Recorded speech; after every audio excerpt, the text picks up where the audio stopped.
Hello అండి, welcome back to our channel. ఈరోజు sweet shop style కాదండి, అంతకు మించిన టేస్ట్తో కలాకండ్ స్వీట్ని చూపించబోతున్నాను. ముందుగా ఒక ప్యాన్ తీసుకొని లీటర్ పాలను వేసుకొని అది బాగా ఇలాగా కోవాలాగా దగ్గర పడేటట్టు మనం కలుపుకోవాలి. దగ్గరుండి కలుపుకోవాలన్నమాట.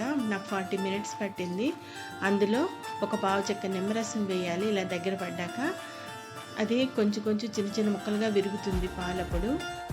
పావు కప్పు పంచదారని కొద్ది కొద్దిగా వేసి కలిపి అందులో 2 స్పూన్స్ నెయ్యిని వేసుకొని ఇలాగా ఒక బౌల్కి నెయ్యిని రాసుకొని అందులో దాన్ని వేసుకొని ఒక 5 అవర్స్ మనం మూత పెట్టుకుని పక్కన ఉంచుకోవాలి. 5 అవర్స్ తర్వాత కొంచెం స్టవ్ దగ్గర స్టీల్ కప్పు కదా, కొంచెం వేడి చేసుకుంటూ బయటికి తీసి డిమౌల్ట్ చేసుకుని ఇలా పీసెస్లా కట్ చేయాలి. చూసారా, బయట లేత రంగు లోపల ముద్ద రంగుతో చిన్న చిన్న పలుకుల్లా ఉన్న కలాకండ్ స్వీట్ రెడీ.